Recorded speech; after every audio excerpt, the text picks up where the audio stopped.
दिसंबर 2001, दिल्ली की ठंडी सुबह और अचानक देश की सबसे सुरक्षित जगह गोलियों की आवाज से गूंज उठती है। संसद पर हमला कुछ मिनटों में खत्म हो गया, लेकिन उसके बाद शुरू हुआ असली खेल। बंद दरवाजों के पीछे रिसर्च एंड एनालिसिस विंग ने तैयार किया एक गुप्त प्लान, सीमा पार हमला करने का। लेकिन इस बार दांव पर सिर्फ बदला नहीं था।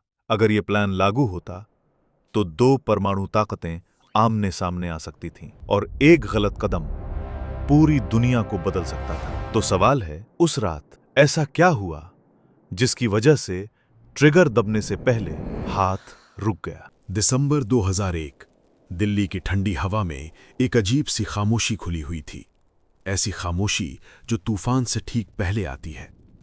सुबह का समय, संसद भवन के बाहर सामान्य हलचल थी। सुरक्षा कर्मी अपनी ड्यूटी पर तैनात, नेताओं की गाड़ियां एक एक करके अंदर जा रही थी। सब कुछ बिल्कुल सामान्य लग रहा था, लेकिन हर सामान्य दिन के पीछे कभी कभी एक असामान्य साजिश छिपी होती है। और उस दिन वो साजिश अपने आखिरी कदम पर थी। एक सफेद एम्बेसडर कार, सरकारी स्टिकर से सजी हुई, धीरे धीरे संसद परिसर की ओर बढ़ती है।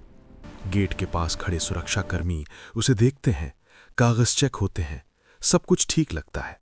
लेकिन फिर एक छोटा सा शक, एक हल्की सी झिझक, और अगले ही पल गोलियों की पहली आवाज। सब कुछ जैसे फट गया हो।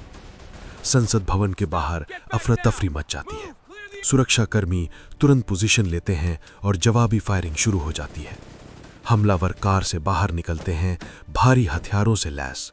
उनका इरादा साफ था, अंदर घुसना और जितना नुकसान हो सके उतना करना। लेकिन उन्हें अंदाजा नहीं था कि उनके सामने खड़े लोग भी तैयार थे।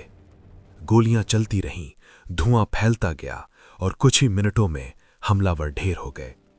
हमला खत्म हो गया था, लेकिन असली कहानी अभी शुरू हुई थी। क्योंकि सवाल अब ये नहीं था कि हमला कैसे हुआ, सवाल ये था कि इस हमले के पीछे कौन है। और इससे भी बड़ा सवाल कि अब भारत क्या करेगा। कुछ ही घंटों के अंदर दिल्ली के एक गुप्त स्थान पर दरवाजे बंद कर दिए गए। ये था रॉ का मुख्यालय। यहां ना कोई मीडिया, ना कोई बयान, सिर्फ फैसले। कमरे में बैठे अधिकारी तेजी से फाइलें देख रहे थे। इंटेलिजेंस इनपुट्स आ रहे थे, फोन लगातार बज रहे थे। हर कोई एक ही चीज जानना चाहता था कि यह हमला किसने किया। इंटरसेप्टेड कॉल्स, पहले से मौजूद रिपोर्ट्स, संदिग्ध गतिविधियों की रिपोर्ट्स, धीरे धीरे एक पैटर्न उभरने लगा। एक अधिकारी ने स्क्रीन पर नजरें टिकाए हुए कहा, यह हमला अकेले नहीं हो सकता, इसके पीछे पूरा नेटवर्क है। दूसरा बोला, और वो नेटवर्क सीमा के उस पार हो सकता है। कमरे में सन्नाटा छा गया, क्योंकि ये वही दिशा थी जहां से हर बार तनाव शुरू होता था। उसी शाम एक और मीटिंग बुलाई गई। इस बार माहौल और ज्यादा गंभीर था।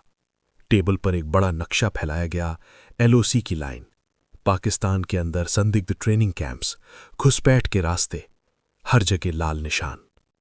एक वरिष्ठ अधिकारी ने धीमी आवाज में कहा, अगर ये पुष्टि हो जाती है तो हमारे पास जवाब देने के अलावा कोई विकल्प नहीं होगा। दूसरा अधिकारी तुरंत बोला, लेकिन जवाब का मतलब क्या होगा? यही सवाल अब पूरी चर्चा का केंद्र बन चुका था। क्या यह सिर्फ एक कूटनीतिक प्रतिक्रिया होगी या फिर कुछ और? इसी दौरान आईएसए को अलर्ट कर दिया गया। सीमाओं पर हलचल बढ़ने लगी, सैनिकों की तैनाती बढ़ाई जाने लगी, टैंक आगे बढ़ने लगे। ये सब चुपचाप हो रहा था, लेकिन तेजी से। आईएसए के फाइटर जेट्स भी तैयार रखे गए, रनवे पर खड़े, बस एक आदेश का इंतजार करते हुए। रॉ के अंदर अब सिर्फ जानकारी इकट्ठा नहीं की जा रही थी, अब योजना बनाई जा रही थी। एक गुप्त योजना, एक ऐसा प्लान जिसे आधिकारिक रूप से कोई स्वीकार नहीं करेगा, लेकिन जिसका असर पूरी दुनिया महसूस कर सकती थी। एक अधिकारी ने फाइल खोलते हुए कहा, हमारे पास कुछ टारगेट्स हैं।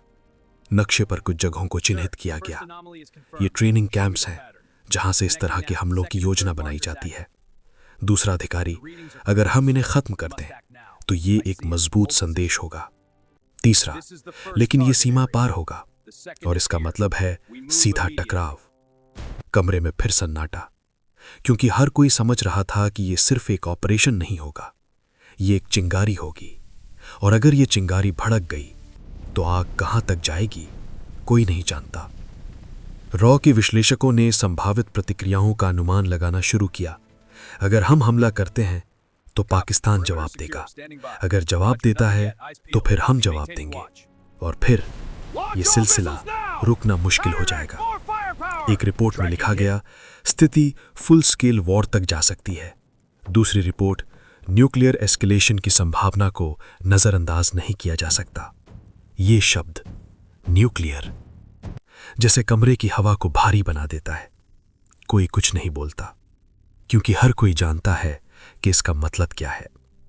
इसी बीच देश के अंदर माहौल बदल चुका था। टीवी चैनल्स पर लगातार खबरें, लोगों में गुस्सा, हर तरफ एक ही मांग, जवाब दो।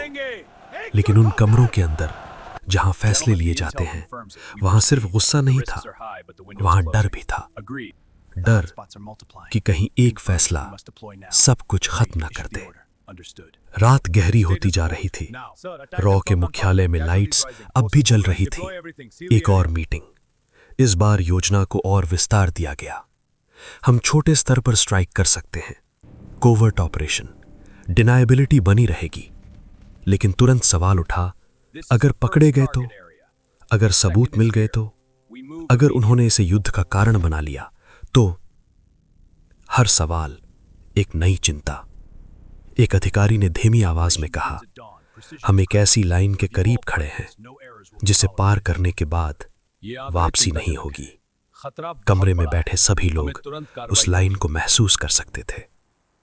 बाहर दिल्ली सो रही थी, लेकिन उस रात देश की किस्मत तय हो रही थी। सीमा पर सैनिक जाग रहे थे, उनकी उंगलियां ट्रिगर पर थीं, लेकिन आदेश का इंतजार था। रॉ की वो गुप्त योजना अब आकार ले चुकी थी।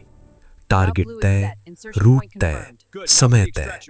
बस एक चीज बाकी थी, फैसला।